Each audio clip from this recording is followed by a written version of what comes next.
Isaac Manor stood in front of the gate after 5 long years of imprisonment. As he looked out, he saw the waiting admissions committee.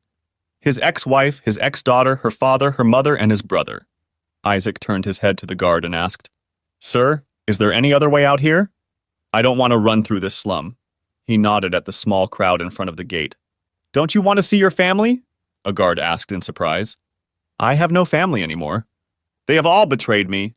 And there is still the small matter of the restraining order, though I don't know if it is still in effect." The guard thought for a moment. This prisoner had always been very helpful and friendly. He called out and informed the gatekeeper that he would be using the emergency exit, and said to Isaac, "This way." The guard led Isaac through a maze of corridors until they came to a small steel door. The guard unlocked it and led Isaac outside. At 2:30, Lydia, Isaac's ex-wife, looked at her watch and asked her father, "He was supposed to be released at 2, wasn't he?" When her father nodded affirmatively, Lydia went to the gate and asked the guard at the lodge what time she could expect Isaac Manor to show up. The guard checked the log and replied, "He was released half an hour ago." At his request, through the back door. Tears appeared in Lydia's eyes. "Out the back door? Why?" "We came to welcome him back." "I know he's angry with us, but that angry? He has no one else." "Do you have an address?" "I can't give you his address, ma'am. He asked me not to tell anyone, and I overheard him talking to the sergeant." "Did he also say he had a restraining order against him? Do you want him back in jail after all he's been through?" Lydia turned white. "A restraining order? Oh shit, I totally forgot about that." Meanwhile, Isaac walked briskly toward the bus station, reflecting on the past 6 years. He had plans of where to go and people he was supposed to meet. 6 years ago, Isaac had been a happy man, married to Lydia for 18 years, and very much in love with his 16-year-old daughter, whom he named Tommy, short for Thomasina, after her grandmother. At the time, he was a 40-year-old software engineer. He was able to write his own computer programs and was building self-learning robots as a hobby. He was also working on his so-called discipline project, rewiring and reprogramming the security system, adding an independent backup system. It included a hidden communication link to a remote and hidden server hard drive. The entire system had an independent power source powered by solar panels on the roof. On a whim, he built another secret system in his garden with a 4-petabyte backup, outside the garden perimeter but still on his land. To complicate matters, he designed a dual camera system hidden in a sound system on the ceiling. Isaac needed a good security system as his one-man company did a lot of work for the government, and he was happy to work on this project anyway. His house, big enough for a family, stood at the end of a cul-de-sac in dens along with 4 other houses. On the plot behind the house, he built a spacious office and still had enough room for a large garden. At the age of 20, he bought the plot and built a house bordering a forest reserve with the profits from the creation of an internet search engine for software solutions.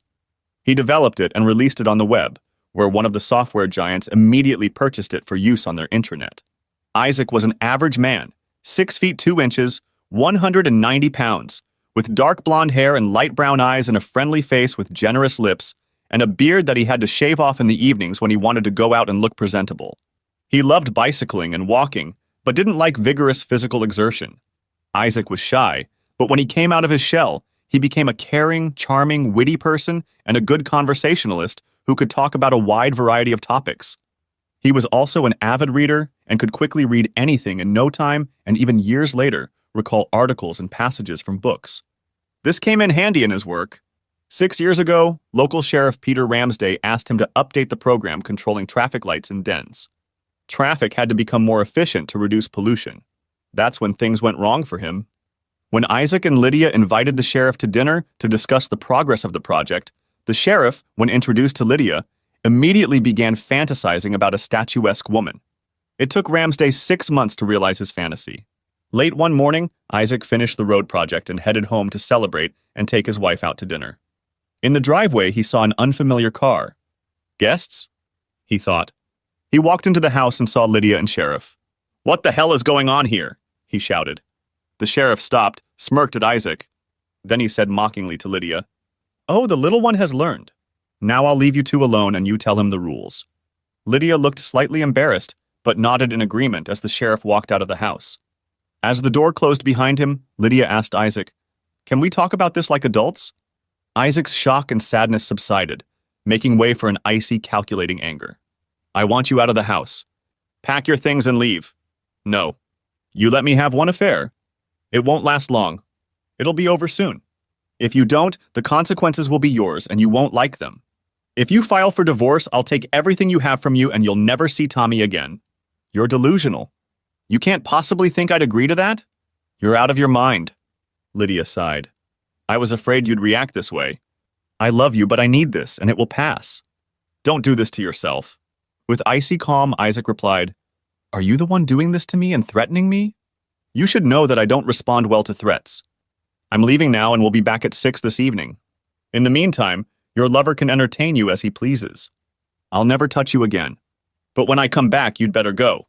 Lydia opened her mouth but thought better of it, and lowering her head, walked out the bedroom door. 5 minutes later, Isaac was back in the car and on the phone with his lawyer to make an appointment. In the evening, Isaac returned to an empty house and his anger was replaced by sadness and grief. At 8 the next morning, Isaac's attorney entered his home office. Ben Green and Isaac were good friends, so a meeting before the workday began was easily arranged. Isaac set down the coffee pot and asked, Coffee? Yes, black with a little water. The nail polish remover you serve as coffee is too harsh for my stomach. So what is this problem you need to solve so urgently? Isaac told him about catching Sheriff Peter Ramsday with Lydia, and also about Lydia's threats. Ben looked shocked and more than a little frightened. Peter Ramsday, hell, that's bad news. He's corrupt as a rotting corpse, but no one can prove it. He got Lydia into this, and he always has other plans. You have to protect yourself, financially and possibly physically. Isaac's brain kicked in with renewed vigor. His friend wasn't easily intimidated, so he came up with a quick and dirty solution. I'll give you power of attorney. You can print out the appropriate documents here and I'll sign them right away. If things go wrong, you can handle my finances. I'll give you a flash drive with all the information you need. And you need to start the divorce. Ben nodded, and at 9:30 was about to leave when there was a loud bang and the door flew inwards. 5 policemen rushed inside and knocked both men to the floor. Which one of you is Isaac Manor? Shouted one of them. Isaac, lying face down, mumbled into the carpet that he was the man they wanted. You're under arrest, said the officer. For what? Asked Isaac, stunned. As if you didn't know. Your wife and daughter have filed abuse charges, and they're being examined right now. I abused Lydia and Tommy? No way. I haven't touched them or seen my daughter at all since yesterday morning. Ben intervened. Isaac, keep your mouth shut. Don't say anything, I'll handle it. He turned to the officer and asked, Where are you taking him? To 2nd Street, came the curt reply. Be careful, Isaac. Don't let yourself be fooled and don't say anything without my presence. Ben called out as Isaac was pushed into the back seat of the police car. Ben quickly made it to his office and locked the flash drive in the safe. He told his fiancée Anna, who was also his secretary, that Isaac had gotten into a confrontation with Sheriff Ramsday and was suddenly arrested for assaulting Lydia and Tommy. He rushed to the station on 2nd Street. When he arrived, he identified himself as Isaac's attorney, and the officer on duty told him to wait. An hour later, the officer curtly informed him that Mr. Manor had been transferred to the Forest Lane station. An icy lump began to form in Ben's stomach. The thought flashed through his mind that Ramsday was trying to keep him away from Isaac so that he might have more time to force a confession. So he rushed to Forest Lane. At the counter, he told the officer on duty that he had come from Mr. Manor, and the waiting game began again. When the duty officer said Isaac wasn't there, but at the 2nd Street station, Ben had had enough. He pulled out his cell phone, scrolled through his contacts, and hit speed dial on the friendly judge's number. He explained to the judge what had happened, who was involved, and that they were scamming him. The judge told Ben to put Ben on speakerphone. In a clear voice, he asked, Mr. Green, is the officer on duty in the vicinity? Yes, sir, the officer is listening now with his supervisor. Good. Gentlemen, this is Judge Orlando speaking. It appears that the police are preventing Mr. Manor's attorney from talking to his client. Is that correct? 3 broadcasts before noon is a bit much. No, sir, it's just a clerical error. Manor is on 2nd Street, the officer stammered, thinking, Damn. Sheriff Ramsday can kiss my ass next time. I'm not going to take the wrath of that judge on myself. When Mr. Green arrives on 2nd Street, he will have access to Mr. Manor without any delay. Understand? Mr. Green will be able to speak to an unharmed Mr. Manor as soon as he enters the station. That means no bruises, no falling downstairs, no accidents, no questioning without a lawyer present. Do I make myself clear, gentlemen? Now to the books. Your names, ranks, and badge numbers, please. Both men were sweating profusely despite the air conditioning. When the phone conversation was over, the supervisor offered to escort him to 2nd Street. There he found Isaac sitting in a cell waiting for Ben. Ben pulled a voice recorder out of its case and pressed the red button. "Isaac, have they tried to interrogate you?" "Yes, they tried. They also tried to intimidate me. They threatened me with a baton if I didn't confess to attacking and seriously injuring Lydia and Tommy. I told them to do what they needed to do, but that I wouldn't say anything without my lawyer present." "Did they treat you well?" "They didn't treat me at all. I haven't had a drink since they brought me here, and I wasn't allowed to go to the bathroom. Then all of a sudden it stopped. I was able to go to the bathroom and I got a cup of rotten tea. I'm afraid something bad is waiting for me." "I'm sorry, Isaac. I'm afraid of that too." "It's all too well thought out. Have you been transferred to another station?" "No. I've been here since my arrest." Ben took a deep breath. "I'm going to turn your case over to a colleague of mine. I'm basically a family law attorney. I'm going to handle your divorce. My colleague is much better suited for this case. Is that okay with you?" "Yes." "That's fine. Just remember to use your power of attorney." 6 months later in court, Isaac didn't stand a chance. Photographic evidence was presented, testimony from Lydia and Tommy, and 2 women Isaac had never heard of who said Isaac was prone to violent tantrums. Isaac couldn't present an alibi for that night because the hard drives suddenly failed during the examination.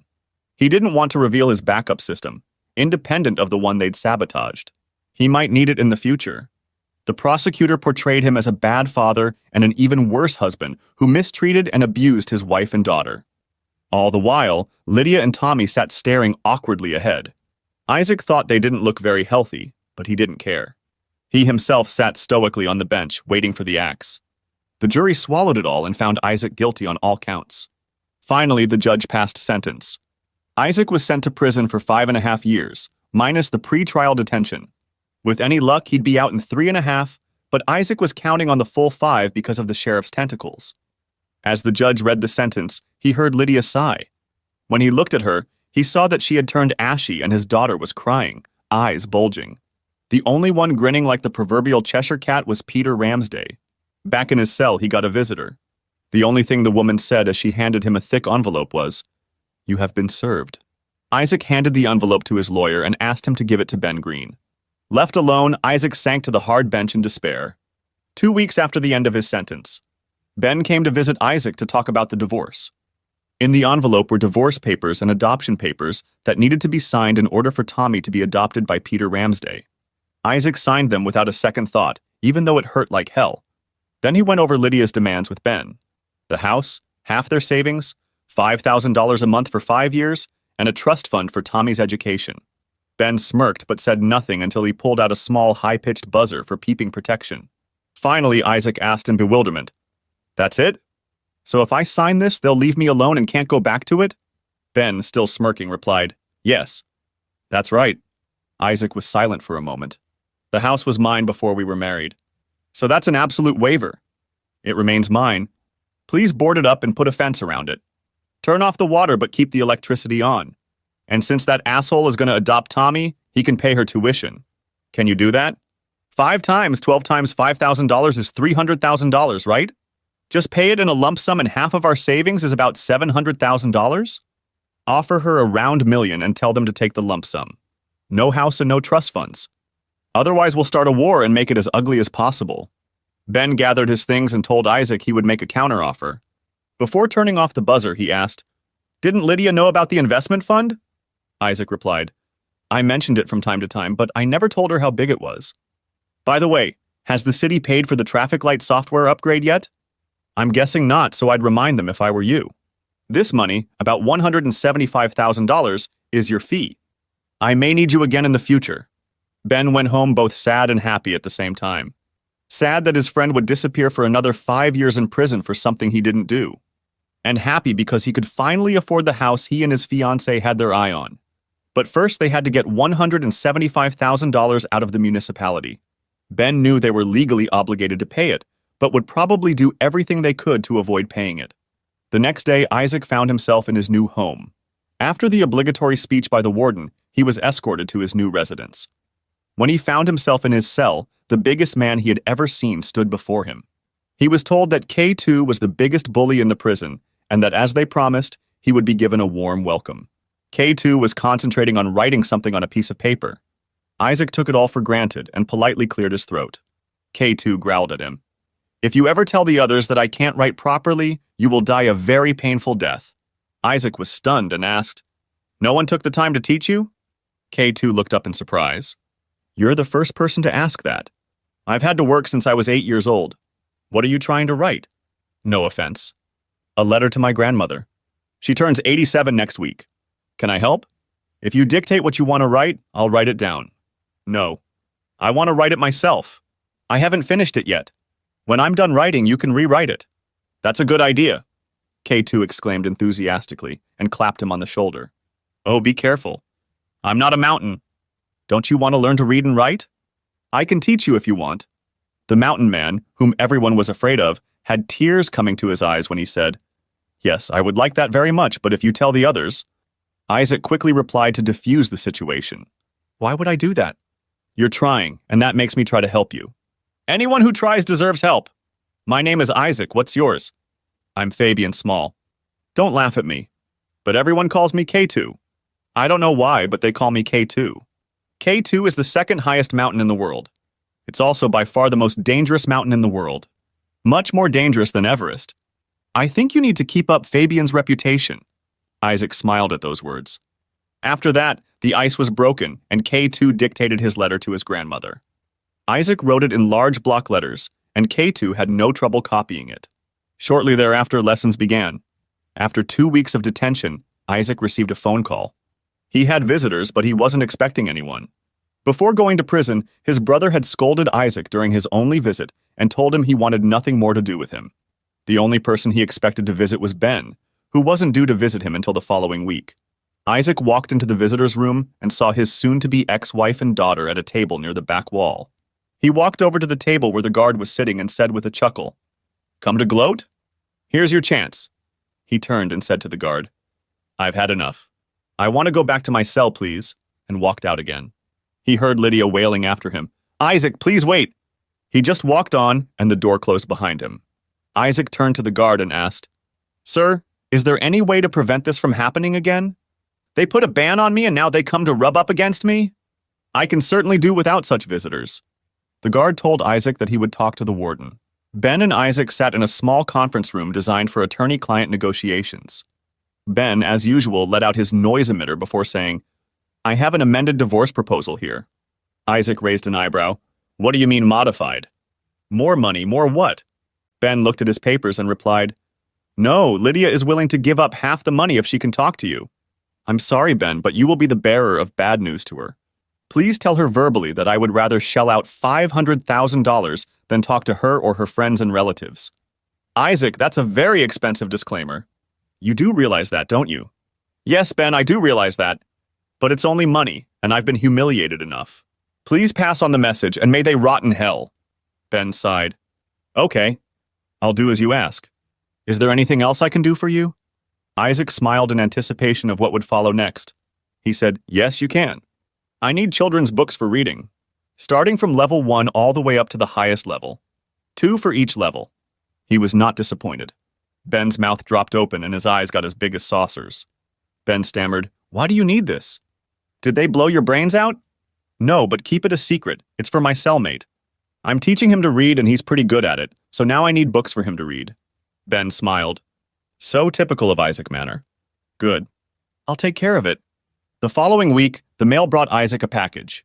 Much to the delight of the guards and prisoners, one of the guards unpacked the books and then commented on Isaac's intelligence. Isaac merely shrugged and accepted the comments without words. Back in the cell, K2 was furious about these comments, but Isaac only laughed and said, Don't worry. You and I know better. Let that be the case. Now I want you to start on these 2 books. When you're done, I'll have questions, so read them carefully. What? You want me to read books? I don't need to read books. I want to be able to read so they can't get me into something.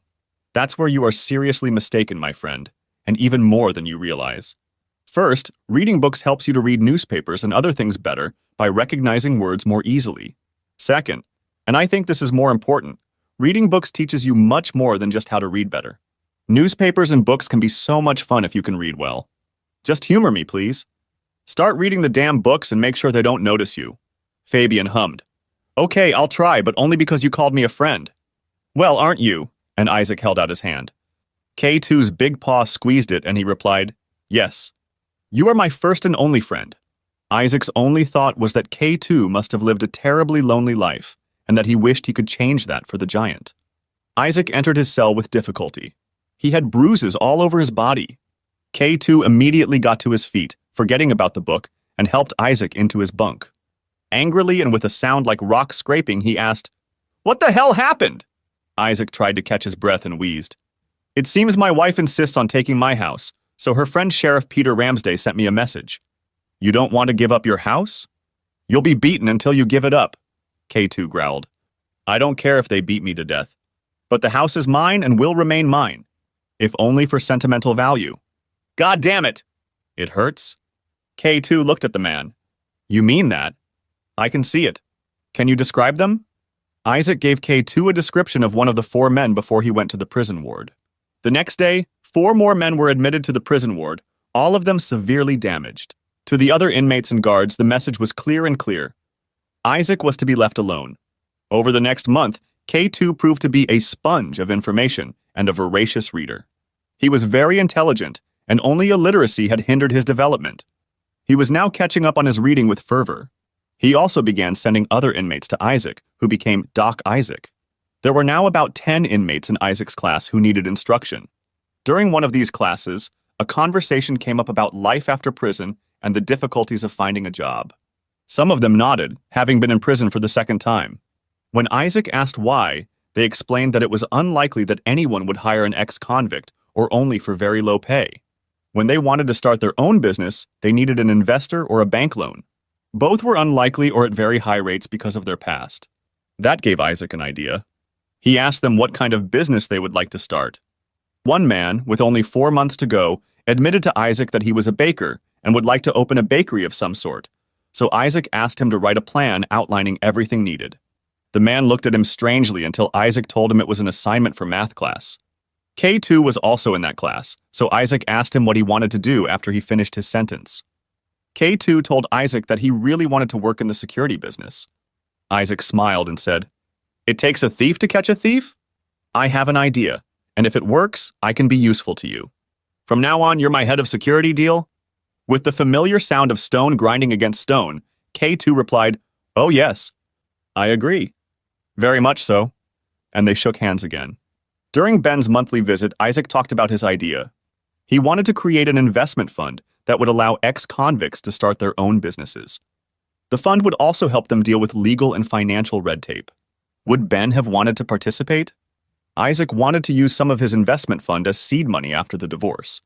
Ben thought for a moment, then said, I agree. You handle the financial side and I'll handle the legal side. Let's make a deal and I'll get to work right away. What a brilliant idea. Then he became thoughtful again. Isaac immediately took him under his arm and said softly, What's eating you? Spit it out, Ben replied. I had a long talk with Lydia. She signed the divorce papers and is now only asking for half of the savings with no alimony. She was upset by your response, and I think she realizes that you don't have a chance to talk to her. She will not claim the house and she will not ask for Thomasina's education fund. I brought the papers for you to sign. Isaac signed the divorce papers, surprised that Lydia had changed her mind. 6 months later, he was a bachelor again. His first thought was freedom, but it turned out to be the opposite. Isaac began to get used to life in prison. His and Ben's investment fund was doing very well. They had already helped many prisoners get jobs or start their own businesses, and now the money they had invested was starting to bring in good profits. Isaac was highly respected, and any newcomer who tried to joke with him got a very painful lesson in proper manners. Isaac was even given a separate room for his lessons, as the guards and wardens were well aware of the calming effect Isaac had on these men. This made their work much easier. One day, a welfare worker approached him and asked, Why isn't your name still up for parole? Isaac decided to put it bluntly. Because the warden is a friend of Sheriff Ramsday, and his reports on me are consistently negative. As a consequence, I don't even want to be paroled. Besides, if I get paroled, who's to say that my parole officer isn't also one of Ramsday's cronies?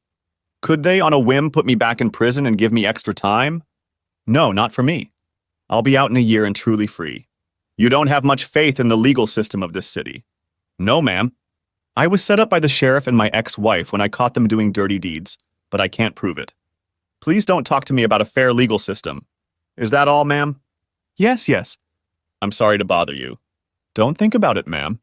The prisoners are quite happy with my presence. Good afternoon. The woman looked concerned as Isaac left. Isaac went to his training in self-defense class. He didn't like self-defense, but K2 insisted on it. During his almost 4 years in prison, Isaac had lost almost all of his body fat, which had been replaced by hard muscle only because K2 required him to train. And after the last event, K2 had started teaching him how to fight, to incapacitate his opponent as quickly and thoroughly as possible. On his way from the gym to his cell, he was intercepted by a guard. The warden wants a word. His office now. Damn, what did they come up with this time? Am I in trouble? He thought, feeling his stomach lurch. Outwardly calm and poised, he said, Yes, sir. Do I need to clean up or can I go like this? The warden said now. You can clean up later. 5 minutes after the knock on the door, Isaac found himself in the warden's office. The warden dismissed the guard and looked Isaac over. You might want to clean yourself up first. Isaac decided against the obvious answer and remained silent. After a while, the warden continued. I was told you know something about computers. Is that true? I was a computer programmer in a past life, warden, sir. That doesn't answer my question, prisoner. The question was, do you know anything about computers? There was something suspicious here. If the man was having computer problems, why didn't he just call the city council's information technology department? Isaac decided to take a chance. Sir, a computer has 2 parts. Software and hardware. If it's a software problem, I can probably fix it. The hardware problem, the machine itself, is less likely. There's nothing wrong with the machine. Now sit down and start looking for the problem. With those words, he left the office. Isaac, expecting a trap, started checking the computer. It is both a problem and a trap. The internet icon is in a prominent place, and they know that I have asked for the privilege several times. All of them have been denied, as have all the others. He has decided he will not go there. I guess they will keep an eye on the connection. He started doing some research. The first thing he found was a keylogger. Uh-oh. Cheeky, cheeky, cheeky. Any other surprises? He smiled to himself and continued checking. After half an hour of work and with a deep sigh of satisfaction, he found many problematic directories and files, poorly hidden, probably by an amateur and no match for a seasoned professional, even if the latter was a bit cocky. But most importantly, he found the problem.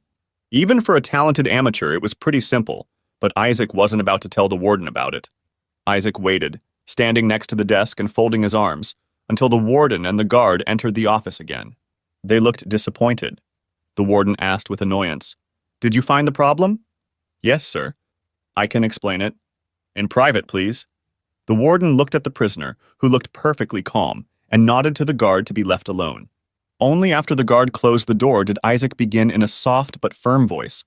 I found a huge amount of images and movies on this computer. I also found a program that records everything that happens on the keyboard. The downloaded video contained a software worm that is now slowly eating your files, including program files. You can try to claim that I am the one who downloaded these files, but the internet connection is monitored by the ISP as well. Thus, my lawyer will always be able to prove that I did not connect to the internet. I can solve your problem, but I need the internet to download some of my cleaning programs. The warden looked even paler than he was. It was a trap and it had failed. He had wanted to trick Isaac into getting illegal internet access so he could then report it and add another year to his sentence. Now he had a bigger problem. Okay, from now on you have unlimited internet privileges. Now get to figuring it out. Oh no, sir. That won't happen until my lawyer writes that I am not responsible for the contents of your computer and that you are granting me unlimited internet access. How dare you? The warden shouted. Isaac fell silent and endured the warden's stare, finally saying, Or you can call the city's information technology department to resolve this problem. The warden finally muttered, Who's your lawyer? Late one night, a week later, Isaac was on the spot. The warden didn't want anyone to know that an inmate was fiddling with his computer, so the first thing Isaac did was disable the keylogger. Then he compressed the files, but he didn't delete them from the computer. He hid them so that another programmer could find them in time, and the amateur couldn't. When he was finished with that, he installed and activated the internet software of his choice, and then began to look for solutions to the problems on the computer. When the issues were finally resolved, he began to brainstorm. Curious about what his home now looked like, and whether his alternative and hidden security system was still working, He paused for a moment to recall his IP address and password. To his joy, the system was still working, but what he saw simply amazed and horrified him. The house was nearly destroyed, and in the midst of the carnage stood Sheriff Ramsday, directing several men who were carrying something. He heard Ramsday shouting, "Come on, we haven't got all night! It's got to be in the streets tomorrow." Suddenly, Isaac saw how he would retaliate, and a plan matured in his mind. First, he had some unfinished business. With a wide grin on his face, he began preparing his computer. He wrote a small program to make his security system available to view and download live images and loaded it into the system, then checked to make sure it was working properly. When it was ready, he removed all traces of his tampering. He replaced the keylogger with something similar, but not as easily detectable. Finally, when everything was ready, he destroyed the malware he had highlighted earlier, but left one small problem for it to come back in a year. Just as Isaac was finishing the job, a supervisor burst into the office. "Are you finished?" he asked impatiently. "Just finished, sir. I think I've got everything, but I'm a little out of it. If you have any problems, sir, please call." "You bet I'll call and I won't be so lenient. The guard will escort you back." "Dismissed." "Yes, sir. Thank you, sir." And Isaac walked out. Back in his cell, K2 only looked at Isaac and said, "What are you up to? You look like the cat that swallowed the canary." "Revenge, Fabian." "Revenge. Now who do we have lined up to talk to Ben Green?" "I need him to deliver a letter. Do you happen to have a pen and paper?" A week later, the utterly stunned FBI agent read with growing confusion the letter handed to her by the attorney sitting in front of her. In this letter, Isaac carefully explained what had happened to him and what was going on in and around his home. At the very bottom was a series of numbers and something that looked like a password. She asked the lawyer, "Do you still have time?" "I need to consult with our IT people." Before Ben could answer the woman, she dialed the number and barked out a few commands, causing Ben to mutter, suppressing a grin. "I've got all day if you need it." The agent was beyond thrilled. If this was solid information, they would finally be able to nail that corrupt bastard Ramsday. The IT specialist came in with a cart filled with, among other things, computers and hard drives. When everything was ready, they checked to see if there was a connection. Ben confirmed that it was Isaac's house and was shocked by its condition. After that, they let him go. The letter stated that most of the action started late at night. Shortly before Isaac's release, the house was in turmoil. He was waiting for a visitor when Peter Ramsday entered to speak to a lawyer. Loud and rude, he was shackled and accompanied by 2 guards. Suddenly, he noticed Isaac openly smirking at him. Isaac could not help himself and laughed loudly. Ramsday became furious and shouted, "What are you laughing at? I still have friends outside. They'll take care of that piece of ass and that little tramp, and when they're done, we can always sell them to a brothel." K2, who had been planning his future with Ben, flinched and saw Isaac turn ashy. K2 looked at Ramsday with a fierce hatred in his eyes. Isaac was distracted by his visitor. She led him into a small conference room and pulled out a device from her bag, similar to the one Ben always used. Finally, she said, "Thank you. Your signal helped us catch them in the act. Along with the records we pulled from your security system, he's going to go to jail for a long time. But that's not why I'm here. Because of the sheriff's off-duty activities, he owes the IRS a lot of money. Normally, when someone reports tax fraud to the IRS, there's a reward.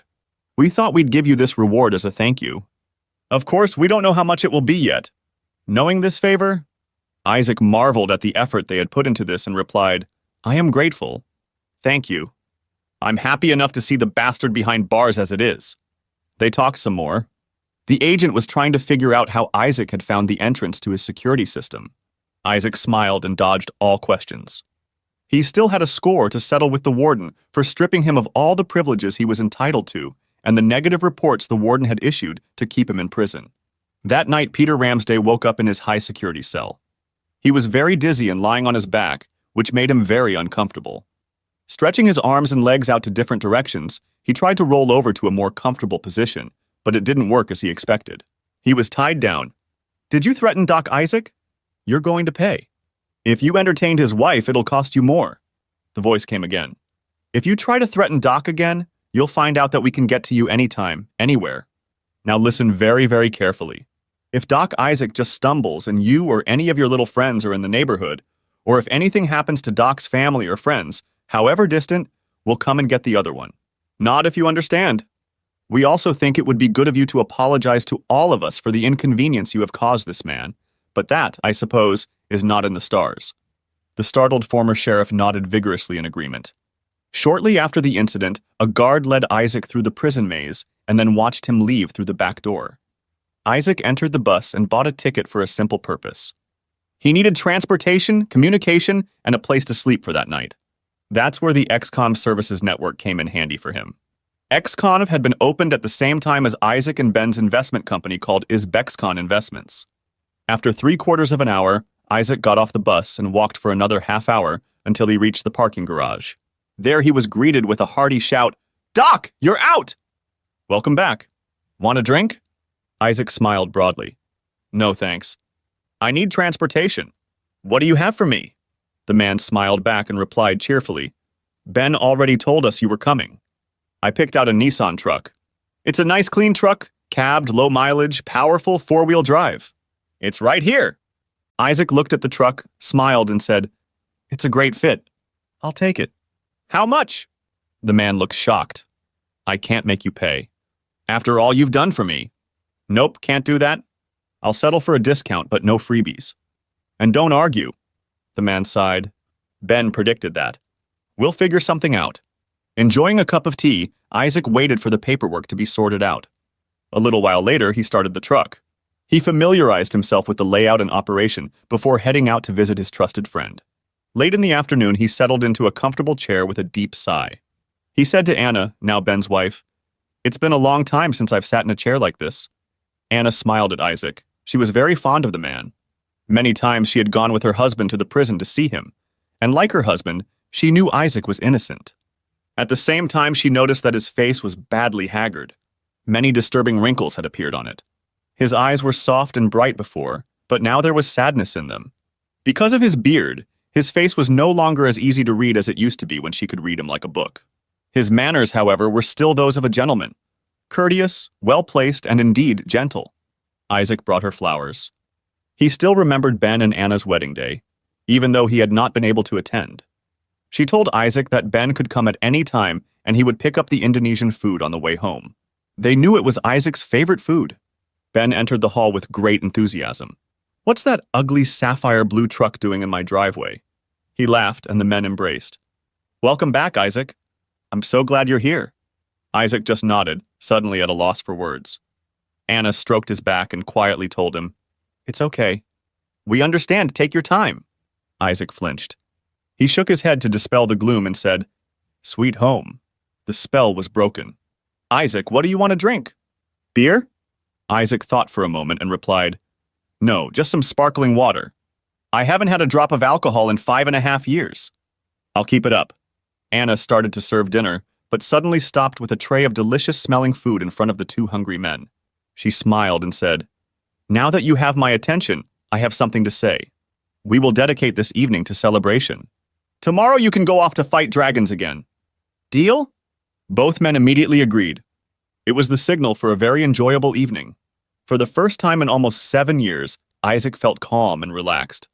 At the end of the evening, Ben told Isaac that they had already prepared the guest room for him. Isaac felt a little awkward and said, "This is too much. I can go to a hotel." Anna said in a tone that did not tolerate objections. "I insist. You'll spend the night here. Tomorrow you'll probably want to go look at your house. I don't think you should go alone, so we'll go with you." "That's out of the question, too." Isaac gave in. "I am in your debt. Now I am dead tired. Please show me where I can spend the night." Anna said again in the same tone. "Are you out of your mind? We're your friends, you know. Get that into your thick skull. You damn sure paid for most of this house out of the money from the traffic light project.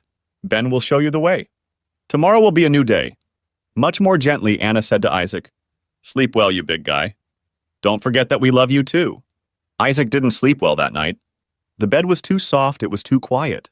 He missed K2's snoring and the noise from the prison, but eventually he fell into a restless sleep. Laura Wenstad watched people pull up to the house at the end of the street. They drove up in 2 cars, stopped at the gate, and got out. 1 woman, 2 men. Since the FBI had used her house as an observation point before the raid, she was wary of strangers showing up. She pulled out the binoculars the FBI agents had forgotten to bring with them and looked around carefully. A man and a beautiful woman were clearly very much in love with each other. They waited until the thin, bearded man got out of his blue truck and looked around carefully. She pointed the binoculars at his face, which had crow's feet visible around his eyes. When he turned to look around, she got a good look at his eyes. She inhaled sharply. They were light brown and reflected intense pain. She also noticed that the pair were looking at the man in his ill-fitting clothes with great compassion. Finally, all three of them walked through the gate and to the front door, whereupon the lone man returned to his truck and picked up a crowbar. Shortly afterward, they entered the house. Laura put down her binoculars and prepared to pick up her son from school. Isaac walked through the ruins of what 6 years ago had been the interior of his house. Now everything around it seemed ruined because of what had happened here. And to Isaac, it was just another building. The furniture was stained, chipped, and damaged beyond recognition. The kitchen was so dirty and broken that it would have to be replaced. There was a foul odor in the bedrooms. In fact, the whole house smelled like a public restroom, and in some places it smelled even worse than a prison. Electrical wires had been cut or ripped out, and the ceiling had been torn down so that the main security system could be shut down. All the electronics, computers, and other valuables were gone, probably stolen. Isaac wondered if he could ever make this place his home again. He left the house again and headed to his truck where he opened the back to get his stuff out. Yesterday, he had bought 3 folding chairs, a camp bed, a sleeping bag, and other camping supplies like a stove and such. He also bought toiletries, clothes, and towels. After picking up everything he could carry, Isaac began to get it into the house. When Laura returned with Timothy, her 10-year-old son, she was just in time to see Anna, who was asking the sad man something. To the amazement of both women, it was at this point that Isaac finally lost his temper. After assessing the damage to his home, Isaac began to slowly lose his resolve. All that was left of his life before prison was a bare husk, badly tainted by misuse and bad memories. He laid out his bed and kitchen utensils in the cleanest room he could find and was about to rest in the sun when Anna asked softly, "Isaac, is this a good idea? I and Ben too can see that you are very anxious. Please come back with us." That was the proverbial straw. Isaac collapsed into the chair next to the front door that he had just reclined and let go. Sobs shook his body, tears streaming down his beard, seeping through his coarse hair and staining his shirt. He cried out in frustration, pain, and grief, shaking Anna to the core. Ben jumped out of the house and immediately enclosed Isaac in a hug. "It's okay, Isaac, it's okay. We're here to catch you. Just let it all out. I've got your back. Let it all out." "We understand," Ben said softly to the distraught man and whispered softly to Anna himself. Finally. He's finally showing some emotion. It took Isaac quite a while to come to his senses. He finally hugged his 2 friends and said, "Thank you. I wouldn't have known what to do without you." I'm calm again. The way they treated the house was just unbearable. Anna, still very worried, asked, "Isaac, we should get going. Are you sure you want to stay here? Please come with us." Isaac smiled slyly. "I'm fine now. I need to get a new phone and start taking care of business. This is my house and I'm going to make it my home again. Don't worry, I'll be fine. Now for something more practical. Your phone numbers, please. I only have Ben's office number." The 2 handed Isaac their business cards and silently headed to their car while Isaac went back inside. As they were about to get into the car, Laura approached them. "Good morning, I'm a neighbor. I apologize for the intrusion. Can I ask you something?" Anna looked at the woman. She had a beautiful face despite the worry lines. Framed by a halo of curly light brown hair, she was slightly overweight, but still shapely and moved gracefully. Anna answered a little curtly because of all the emotions she had been going through in the last few hours. "You can ask questions, but I don't know if I can answer them or if I even want to. By the way, my name is Anna and this is Ben. I'm Laura Wenstad and I live there with my 10-year-old son, Timothy. I was wondering if your friend is okay? It's been a pretty bad neighborhood lately, so I'm worried about my boy's safety and mine." Ben laughed out loud, but it was Anna who replied, "Laura, your neighborhood has gotten just a heck of a lot better. No, there's nothing wrong with Isaac. He'll get better with time." Laura was not yet relieved. "So he's not dangerous then?" "I'm sorry to ask, but it was so bad." "Isaac? Dangerous?" "No, Laura. No matter what the rumors say. He's not dangerous at all. He's one of the gentlest people I know, and he'll probably be the best neighbor you'll ever have." With those words, Anna got into her car and drove off, leaving the confused woman behind. Isaac was walking through his house. He noticed that the wires in the fuse box had not been cut. Only the fuses were gone, and the small black box hidden in the niche above the door seemed to be untouched. It was the fuse box for the solar panels that powered the backup security system in the house. The other panels powered the system outside, which in turn had been the cause of Peter Ramsday's death. He walked straight into the study that had once been his office, but was now littered with trash, empty cardboard boxes, and the like. His desk still stood in its place against the wall, covered in dirt. Feverishly pushing everything aside, he flipped the desk over with great effort and propped up the base. It came free, and with it the hatch. Behind the hatch was the backup security system, blinking green. Isaac thought, she's still here. This has turned out to be a very worthwhile hobby. Assuming, of course, it's still working. He was pretty sure they hadn't found a single camera or microphone. Otherwise, they would have torn the house apart to find the system. Add a computer or laptop to that list, he thought. Isaac never bothered to take notes. His memory hadn't failed him yet. The afternoon was spent shopping. Phone and ISP. Tablet and laptop. Computers will come later because they can't be charged. Flash drives and a small generator for electricity. Solar panels were not enough to supply his needs. He returned to the house with a truck full of stuff and dinner. After finishing dinner, he pulled out his cell phone and called Ben. "Hey Ben, it's Isaac. Do you have a pen and paper?" Isaac gave Ben his cell number and new email address and asked for a list of ex-conv companies. A few minutes later, he received a reply. Ben could always anticipate Isaac's train of thought and had prepared everything in advance. The next morning, Laura looked out the window and saw her new neighbor sitting in the morning sunshine in a folding chair at a folding table with a laptop and talking on the phone. Laura made inquiries online and was again confused. The man had been in prison for 5.5 years for assaulting and physically harming his wife and daughter. To deserve that kind of punishment, you had to be very cruel to another human being. But this man and woman told me he was harmless, Laura thought, and decided to be cautious. Today she only had Timothy to take care of, since unfortunately for her, she was working part-time. She wished she had more hours, but it was out of her hands. Her employer was very inflexible. She was having breakfast with Timothy when a van pulled up to the house. It said on the side, "Ex-convict services." Underneath it was written the following: "We've had a hard time learning to be honest, but now we do honest work at an honest price. Call and a phone number." She saved it to check it online when Tim was in school. 2 men got out of the car and greeted Isaac with smiles and handshakes. They had a thermos flask and a large bag. Isaac laughed and they all made their way into the house. Isaac noticed that the neighbor had been watching him the day before. Now he saw her look again and thought, word will get around soon. Maybe we'd better hold off on the introductions for now. And he began handing out instructions to the men.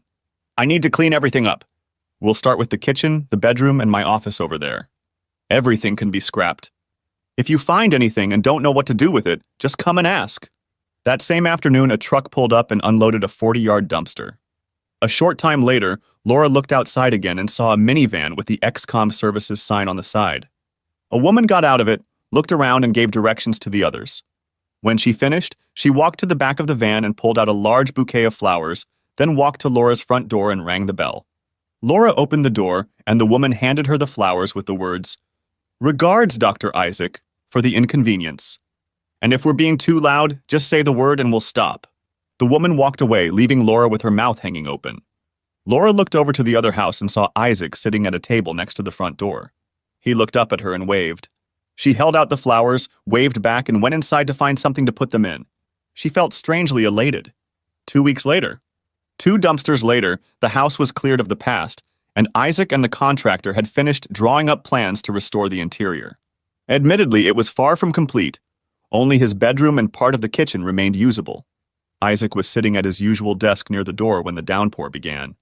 A shelter had been built next to the house, and when it started to rain, he retreated under it, as he liked being out in the fresh air and breathing in the smell of the forest. He was enjoying the sound of the rain on the tarp when he heard the car engine stall.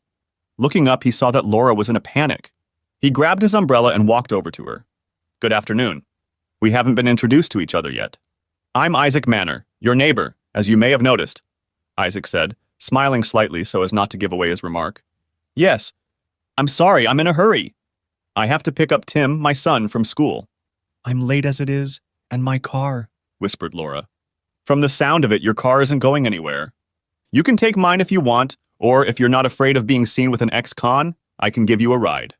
Laura was a little taken aback by Isaac's offer. She thought feverishly, weighing the pros and cons, and finally said, "I'm more afraid to drive that big truck of yours. Would you mind driving it?" "Sure, grab your coat and hop in. I need to lock up."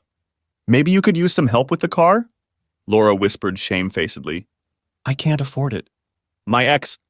Isaac interrupted her before they drove to the school. Neighbor, I said help. You mean help? You know, help. With no strings attached and no payment of any kind. Just a friendly face and a cup of coffee. Sometimes that will be enough. Laura noticed that he addressed her in neighbor, and she felt embarrassed. She said, I'm Laura Wenstad. I apologize for being so rude. Yes, please, if you can run it again. The last word sounded partly hopeful, but also partly apprehensive. Isaac pressed the speed dial button on his phone and put it on speaker mode so Laura could listen in too. Doc, came over the speakers. How are you doing and how can I help you? I'm doing fine, Keith. Could you call Joey and have him check out my neighbor's car? The keys are in the ignition. The car just stalled. We're picking up her little boy. Sure thing, Doc. Anything else? Have Joey call me when he has news, please? I will. And did you know that K2 is scheduled to appear before the parole board next week? Mr. Green has already been informed. Isaac laughed. Thank you. That's good to hear. Another startup. This already feels like a job. I'm going to need an assistant soon, I think. Laura looked at Isaac in confusion. When I try to make an appointment with the garage, I have to wait at least a week. When and how am I going to get my car to this garage so soon? Don't worry about that. Joey's already on his way with the truck. I think. You're their boss? Are they that quick to respond? No. I helped them set up the business. That's all there is to it. Don't try to tell me you haven't looked me and ex-conv up on the internet. Or that you haven't heard the rumors going around about me. But the truth is that Ben Green, you know him, and I founded Izbexcon Investments and ex-conv services to help formerly incarcerated people start their lives over. It's working out very well. That's why I get a little extra service. Laura looked at the man, seeing him in a new light. If only he hadn't mistreated his ex-wife and daughter. Pulling up to the school, Laura got out of the car and waved as she saw Timothy waiting for her. Timothy's face lit up when he saw the car, and he exclaimed, That's our neighbor's truck. Cool. Why is it here? Laura helped Tim into the cab and buckled him in, and she said sadly, Our car broke down. Again. Isaac turned and said, Hi, big boy. I'm Isaac. If your mom doesn't mind, you can call me that too if you want. Now let's get you home. Back in the house, Joey took Isaac aside. Doc, this car is a death trap on wheels. The motor's wrecked, but everything else is worse. What do you want? Isaac thought about what Laura had told him and asked, She can't do without a car. Do you have anything in stock? I have a nice little Nissan Rogue, only it's not a pretty color. She can have it. Should I ask her? No. Just take this one and change it. Send me the bill. I can't have dead neighbors or neighbors with dead kids on my conscience. Joey walked over to Laura and said, Excuse me, ma'am. I need to get your car and ID, please. Laura was close to crying. I need this car.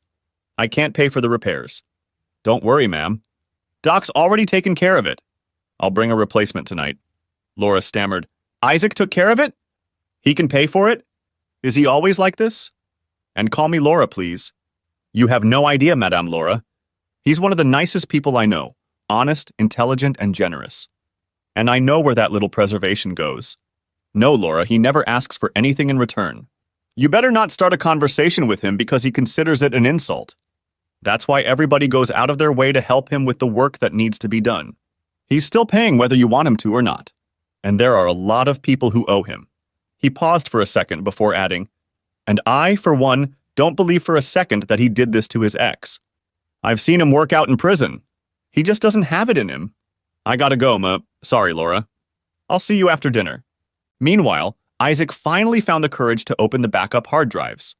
Plugging them into the laptop, he began to check how long they had been functioning. The first recording started as soon as he had installed and activated the entire rig. He watched in silence as his wife backed away from her wedding vows. A few weeks of recordings later, he saw his discovery and subsequent conversation culminate in a threat as he left and Ramsday arrived an hour later. What followed next nearly opened the gates of hell again.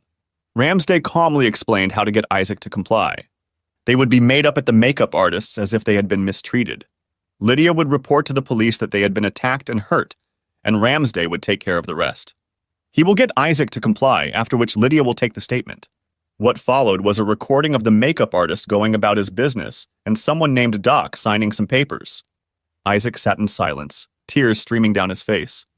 He felt terribly betrayed. Suddenly he had had enough and quickly scrolled forward through the notes.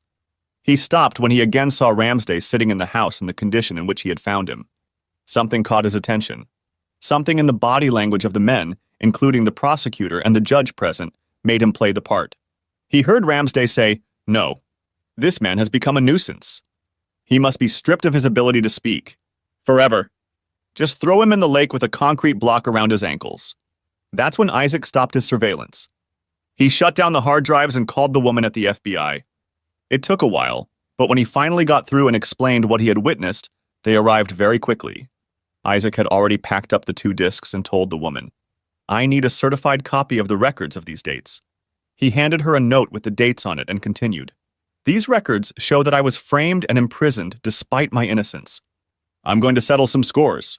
Lydia was busy. She was working for the prosecutor as his secretary assistant, a job Peter had organized. She had managed to survive the whole thing because she had stopped seeing Peter shortly before he went to prison. She felt some guilt towards Isaac, but if Isaac had just given up. Since she had sworn an oath in court, there was no turning back, and she had already paid a heavy price for that. Her daughter barely spoke to her because of that, and also because they manipulated her into cooperating. She was just finishing the letter when the prosecutor and the woman entered the office. "Lydia, could you come into my office for a moment?" As she entered the prosecutor's office, the woman said, "Please close the door and have a seat." On the large television screen set up in front of them, the woman identified herself as Agent Smith of the FBI and showed her identification. She sat down and said, "We are reopening the Isaac Manor case." Lydia turned pale. A lead ball began to form in her stomach. "And this is necessary, why?" Agent Smith continued, "I think you know why we're here, don't you?" "No, why?" a very nervous Lydia asked. "I'll show you some examples of why," Agent Smith replied dryly, and the large screen lit up. Lydia saw herself sitting with Peter Ramsday and heard herself working out a plan to frame Isaac. She lost consciousness. When she regained consciousness, there was a loud noise. Opening her eyes, she saw that she was lying on the floor. A few feet away from her, the prosecutor was wrestling with 2 stout men who were handcuffing him and losing badly to them. With contempt in her eyes, Agent Smith said to him, "You think you're going to get away with this? Or this judge and this probation officer? We have months of footage, including a conspiracy to destroy that you all attended. And it's all perfectly legal because the recording was made in the house, and the owner is the one who gave it to us." A week later, Lydia confessed. Ramsday was visited in his cell and formally charged with crimes sufficient to put him behind bars for more than the rest of his life. Isaac learned that Lydia had been sentenced for making a false statement to the police and perjury. He calmly made it clear that he would ignore anything that might happen to his ex-daughter's mother because it would leave her without a family. He went to Ben and told him that he wanted to scare Lydia to death as retribution. Ben set to work. He said the amount would be small, but he was going to sue Lydia for $100,000 for every year Isaac was in prison. Ramsday, however, was to forfeit the family fortune. He is being sued for $1 million for each year Isaac was in jail and for damages to his home and neighborhood. A lawsuit will also be filed against the city of Denz for compensation for participating in his wrongful imprisonment. City officials were very quick to go along with the settlement. Ramsday, with his exorbitant ego, thought the lawsuit would be a nullity. His lawyer did his job, but spent as little energy on it as possible.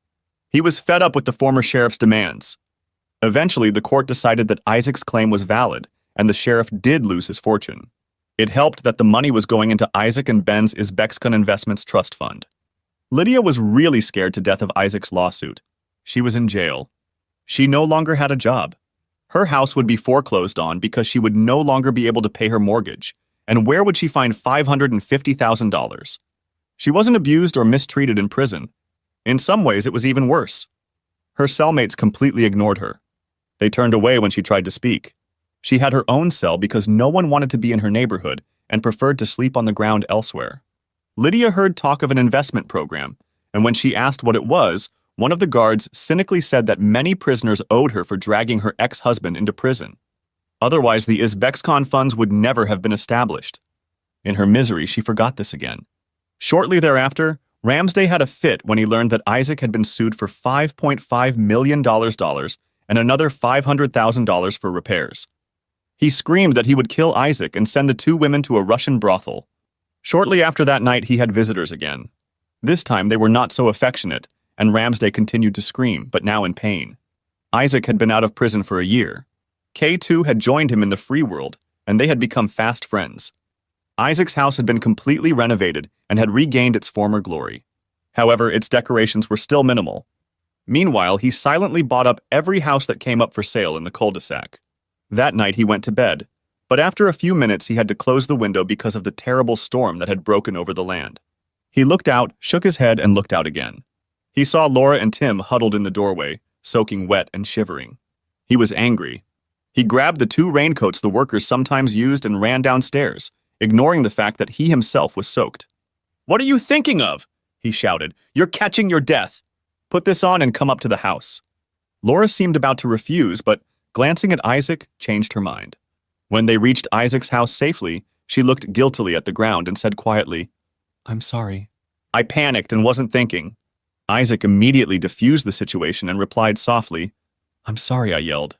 "That's what worrying about people does to me." "What happened?" "The fuse box blew." "Good. I'll have someone take a look at it tomorrow. You can stay here tonight. I'll change the sheets on the bed and you and Tim can sleep there. I'll sleep on the bed tonight. Tomorrow we'll look around your house. And please, no arguments." Isaac found some t-shirts, showed Laura to the bathroom, and told her and Tim to take a hot shower. He took his bed into the study to rest as he suddenly heard a quiet sound. Turning around, he saw Laura standing in the doorway. To hide his embarrassment, he asked a little gruffly, "Is there anything you need that I can help you with?" "Yes." "You're a big dummy." "I need to thank you," said Laura, blushing. She kissed Isaac gently on the cheek and asked, "Why on earth would your ex dump you? And also in the way she did." "I have no idea." "Anyway, I left her behind knowing she was behind bars." Isaac stood up and said, "I'm ready to tell you the reading version." Isaac told her how he had designed and installed redundant security systems as a hobby and hid them so well that criminals couldn't find them. The outside system was accessible via the internet, that's what happened at the jail, and was the demise of the merchants and the sheriff. The other system was hidden in the house and inaccessible to Isaac, and frankly, he expected it to be destroyed and didn't think much of it until he saw his office was virtually untouched and only used as a dumping ground. "On the hard drives I found, among other things, evidence of my innocence," he concluded. Finished, he sent Laura to bed. Tomorrow was going to be a busy day. The next morning, a contractor came in to inspect the damage to Laura's house. K2 came with him, and Isaac introduced Laura to Fabian. Her small hand was completely hidden in his large paw. Timothy came in next, and they shook hands as well. Fabian tucked his knees up and said, "Careful, that hurts. You're stronger than you think." The ice was broken. They went to the house for coffee, where Fabian whispered to Laura, "Don't drink his coffee without water." Laura giggled back, "I know. I was shocked this morning at what he calls coffee." The contractor returned with bad news. Laura's house was practically uninhabitable due to neglect. Laura began to cry. Isaac got straight to the point. "K2, can you put a lock on my bedroom and give Laura the keys?" He looked at Laura and asked, "Who's your landlord?" "My ex," Laura hiccuped, "and he won't sell it to me." Isaac looked back at K2. "Take care of that too, okay?" "Good, and have it forensically examined before you offer that asshole a price." Laura looked surprised and asked, "Why the lock?" "Because according to the neighbors, I still have a bad attitude toward women." "Until what time do you have to work?" "I don't have to work today. They pay me a pittance and demand 150%. On what they pay me, I barely make ends meet and I can't find another job again because of my ex." "What kind of work do you do?" "I studied organization and business. I specialized in both, and now I'm a secretary in a pool with other secretaries and those willing to provide more services." Isaac pondered as he walked. He really, really liked this woman who was fighting with all her might for her son, constantly being sabotaged by her ex-husband, and he needed a secretary. The workload was increasing rapidly, and he wanted more free time for himself, so he asked, "I need someone to help me, full-time. The workload is growing over my head, and if I don't keep up with it, I will become a prisoner of my own trust. Would you be willing to work for me? Here in this house, or even from your own home when it's renovated?" Laura blushed and felt warm. Stammering, she replied, "I don't have any references, and I need to be able to take care of Timothy." Sensing Laura's agony, he gave her another nudge. "If you work in this house, I'll set aside a room for Tim. He'll have his own little office, and I'll help him with his homework when needed." Isaac waited a moment and said softly, "Go ahead. Make a move. It will free you up, and it will be good for me too. I'll be working with someone I already know and like." "You like me?" asked Laura, very surprised. "Why else would I care about you so much? If you were just a neighbor, you'd get a room at a long-stay hotel. Now please say yes." Anna and Ben will decide the details with you. Laura jumped into Isaac's arms, wrapped her arms around him and kissed his cheek. When do I start? Now? I suddenly feel like decorating the house and doing lots of other things. I hope you'll be staying here while the house is being remodeled? Yes, and Timothy will be happy too, but I need to quit my old job first. Can I use your phone? Meanwhile, Timothy had discovered an old robot that Isaac had made as a hobby. It was one of the few intact things they had found in the house. He ran over to Isaac with it in his hands. Tim exclaimed, "What is this?" "Who built this?" Isaac smiled happily at the boy, replying, "I did." "Let's find batteries and a remote control and you can play outside with it." 10 minutes later, the little robot, accompanied by the joyful shouts of an 11-year-old boy, pulled into the driveway. Along the way, Isaac arranged a babysitter for Tim, and an hour later he and Laura were on their way to a large shopping center. "I quit my job. They weren't happy and offered me a raise and more work," Laura said. "Ha," Isaac replied, pulling out into the parking lot. "I hope it's too little and too late. What are they offering?" Laura looked at the man beside her and noticed a glimmer of apprehension on his face. She thought, does he really care? She felt herself getting warm and for a very long time, involuntarily a little moist in a very different place than her mouth. Laura decided to tease him a little and asked, "What do you have to offer?" Isaac didn't miss a beat. $4,000 a month clean for starters, free rent, and my undying gratitude. "Deal!" exclaimed Laura cheerfully. "But free rent?" "You haven't got a house yet. Don't underestimate Fabian's negotiating skills. And no, he will really ask nicely." 2 weeks later, Laura was amazed at how fast and efficient the ex-conv crews were. She was already moving some of her belongings back into her now rent-free home, but she did so with some sadness. Laura was growing more and more attached to this sometimes gloomy man. Their working relationship was firmly established. The day began with an hour-long cardio and fitness workout. It was a regimen Isaac had adopted in prison under Fabian's guidance, and as a result, he had become a very fit man and wanted to keep it that way. Laura had struggled with the workouts at first, but she had already noticed a difference in her condition. The work, she found, was challenging at times, but like the workouts, she was learning to cope with it as well. A few nights later, Tim announced that he had a new math teacher. Laura didn't pay much attention to it, only half listening to her son's happy chatter. She was thinking about Isaac and whether there was any way to show her feelings for him when she noticed the car in her driveway. She wasn't expecting visitors and watched it for a few moments. The driver didn't get out, but then her attention was caught by Timothy, who was enthusiastically talking about how he was building his own robot, with Isaac's help, of course. Half an hour later, she looked out again and saw that the car was still standing there and the driver was still sitting in it. Wondering why this was so, she went in search of it, walked up to the driver's side and knocked on the window. Thomasina Manor, aka Tommy, had gotten a job as a math teacher at a school in the neighborhood where she used to live. When her mother was sentenced to prison, also for perjury, Tommy had to stop studying artificial intelligence and get a job.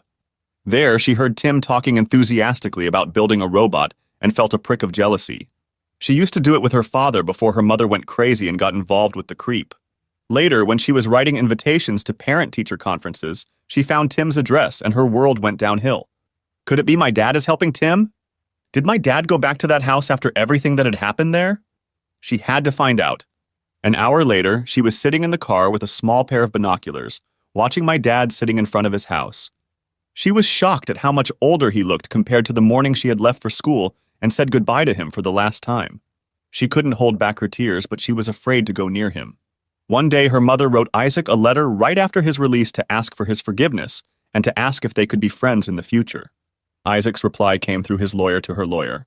"Only if you give me back 5.5 years of my life. Otherwise, stay away." Suddenly, there was a knock on the window. Tommy was brought out of her reverie and tearfully rolled down the window.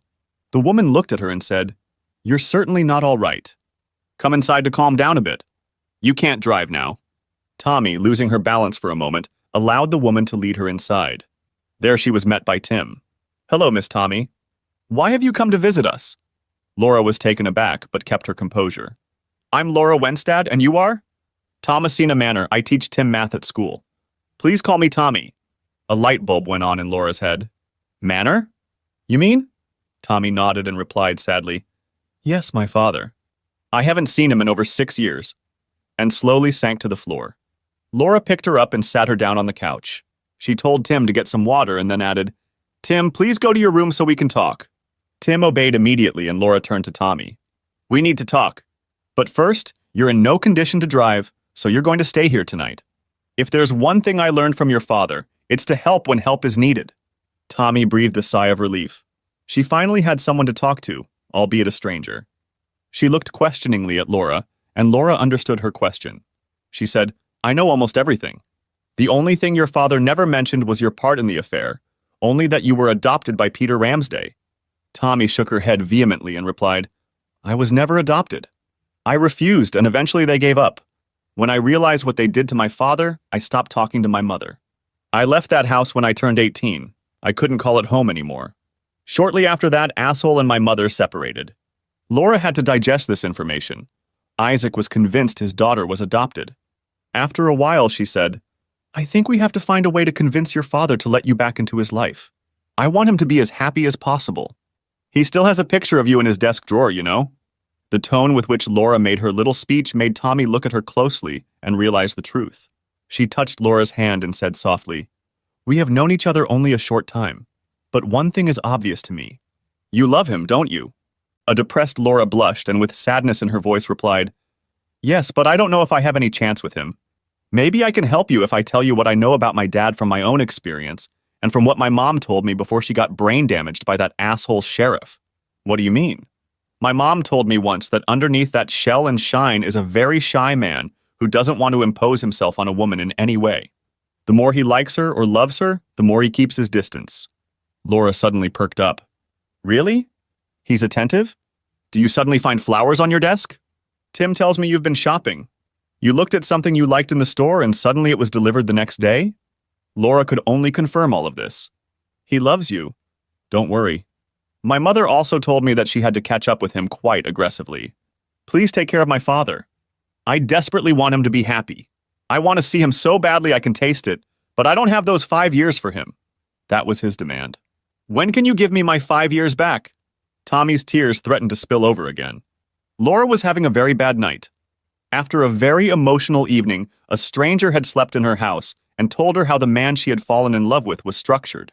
Now that she understood a little of how Isaac was structured, she needed to find a way to break through his shield. She tried to devise a plan, coming up with a few scenarios, but just as quickly discarded them. Eventually, she decided to start dressing more provocatively. How she wanted to reunite father and daughter was not an option at the moment. Isaac was already working out when Laura walked into his small gym. He was pleasantly surprised looking at her. She was wearing her usual sweatpants, but the loose t-shirt had been replaced by a tight top showing off her cleavage. Watching her more closely, he noticed that she was starting to tighten up and had lost a little weight. Halfway through the workout, Laura decided to put Tommy's assertion to the test. So she asked, Isaac, can I have the day off? We're working our asses off. I need to relax a little, and I need some new clothes, so I'd like to go shopping today. Tim's at school until 5. Isaac exclaimed enthusiastically, That's a great idea. Do you mind if I join you? I want to spend the day away from the office too. That was exactly what Laura wanted to hear, but she pretended to mull it over. She noticed that the expression on Isaac's face immediately changed from pleased to somewhat concerned, and quickly replied, I'd like that very much.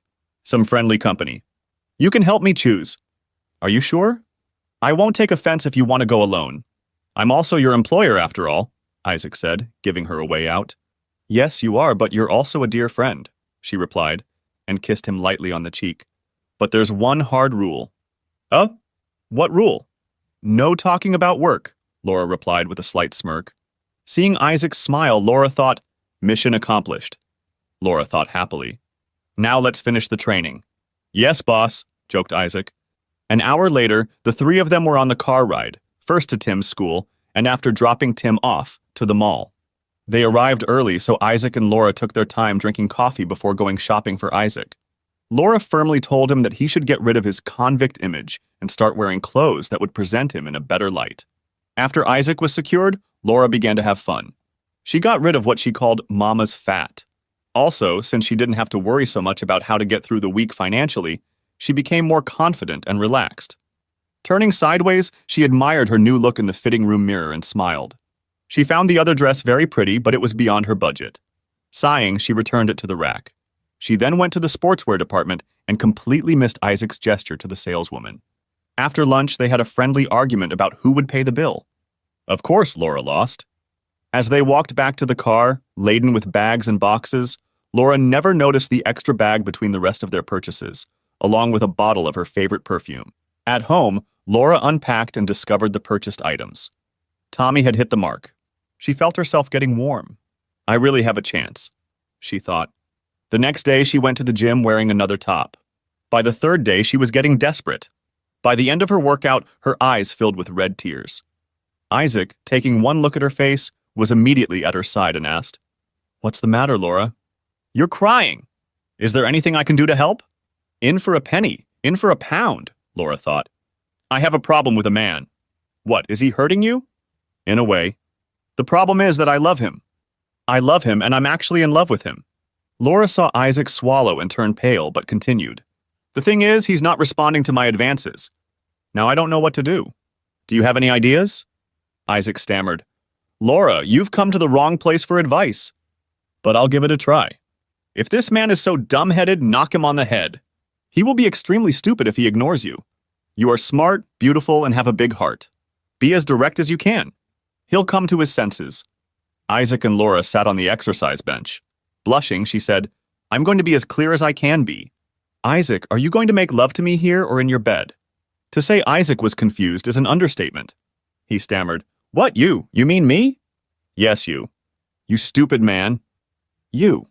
Laura, are you in love with me?" "Really?" Her nod and smile made him smile back as he realized the truth. "Ooh, that makes me so happy. Laura, please believe me, I love you too. I've loved you since you were sitting in bed in the doorway. Then why didn't you tell me?" "You fool." "I couldn't. I am your employer and I am your master, Laura. When I helped you the first time, I promised. No obligation and no payment. Just a friendly face and a cup of coffee once in a while is enough. Remember? Sometimes you're too decent for your own good. Now that the problem is solved, the question remains, here or in the bedroom?" At the same moment, they ran to the bedroom. Much later, the happy couple were lying on the crumpled bed. They had just taken a nap, and Laura was coaxing Isaac to get up. "Isaac, it's time to pick Tim up from school. So one of us needs to go take a shower. I'll shower first and go get Tim." When she pulled up to the school, Tim was already waiting for her in the company of Tommy. She walked over and sent Tim into the car. Tommy smirked slightly and pronounced, "Looks like you got your man, or is it the other way around? You were just walking around a little funny." Laura laughed out loud and purred, "Thanks for the little bit of information about your father. You were so right." The window of opportunity for Laura opened 6 weeks later. As usual, they practiced in the mornings, but Laura had no energy and it was noticeable. Isaac began to watch her more closely. Later that morning, she refused a cup of coffee, saying she preferred tea, and when someone walked by with a cheddar sandwich, she had to hurry to the bathroom. Seeing this, Isaac realized he'd had enough. When Laura returned from her surprise visit, he told her he'd take the day off because he still needed to visit a client, although the latter was a big white lie. As soon as Laura disappeared into her house, he drove off in his car to a mall where there was a good jeweler. The next morning, Laura felt a little better, but excused herself from her workout, citing that a virus had caught up with her. She got a good night's sleep and showed up at her office at 9:30. She expected to see Isaac at his desk, but someone told her he was in the workshop. That was odd. He always goes there in the afternoon. And he didn't even say hello. "What's going on here?" she thought, and walked over to her desk. On the desk, she found 2 small numbered boxes, numbers 1 and 2. Opening the first one, she found in it a beautiful antique pocket watch with a gold chain. Underneath the watch was a note. She unfolded the paper and read, "Time flies by and life is too short to waste. The employer is contemplating whether his PA will let him propose to her. He believes that she is beautiful on the outside as well as the inside, and that she will be even more beautiful in the future." Laura felt everything warm inside her. With trembling hands, she opened the second gift. Inside, she found 3 different pregnancy tests. Now she could definitely feel the heat spreading through her body. Pregnant. And Isaac was the first to notice. They had completely forgotten about contraception. She thought warmly. He seemed to accept it readily, maybe even love it. Laura was still confused, and her thoughts were running in circles. Happiness, anxiety, amazement. Everything was fighting for a place in her mind. She stood there until she heard a quiet cough. Turning around, she saw Isaac standing in the doorway. She blushed again, to the depths of her cleavage. She replied modestly, "Yes, my employer is allowed to make the offer." Silently, he took her hand and led her outside. There, in the sunshine, he asked her loud and clear, "Laura Wenstad, will you do me the honor of becoming my wife?" "Yes, you idiot. You didn't need to ask formally." I would have said yes anyway. That's when she realized that about 100 men and women had witnessed this little scene. When he carefully slipped the palladium engagement ring with the emerald-cut diamond on her finger, there were loud cheers and clapping. "My God," she exclaimed. "It's beautiful." Tim approached her with a bottle of champagne and 2 flutes. Isaac said to the bride-to-be, "I've bet on yes, as you can see." Isaac then turned to the others and said, "All present may have a glass in the garden." When the feast was over, Isaac and Laura went to Isaac's house. Laura was tired of all the emotions, congratulations, and handshakes. They made themselves comfortable in the living room and looked out the large window at the forest. After sitting like that, silently enjoying each other's company and touch, Isaac asked, "Where do you want to live? Can you live here, in the ruins of my old life? Should I build us a new house? This house needs serious repairs as it is, especially when you find yourself pregnant. What do you want with your old house?" "That's a lot of questions. I like this house. It's spacious, roomy, and associated with many happy memories. If I can take part in the renovation, let's stay here, please. As for my old house, it's yours, so why ask me? When Fabian bought it, I decided to put the papers in your name. It's up to you to decide, but I'd hate to involve unknowns. So I'm asking if you know anyone who likes living there. If you want to sell it, I'll just buy it from you, and you'll just have to decide." Isaac smiled. "A chance, a big chance," flashed through Laura's mind. "But it's an easy one. Right now, Isaac would give his consent immediately. If I asked him to jump off the cliff at this moment, he would do it without hesitation. You don't want him to feel manipulated, do you?" Her heart raced, but she replied outwardly calmly, "I'll have to think about it. Maybe I know someone." The next day after lunch, Tim was excused from class, and Isaac and Laura decided to have an early lunch, pick Tim up, and head to the park. Isaac talked about what he wanted to change in and around the house.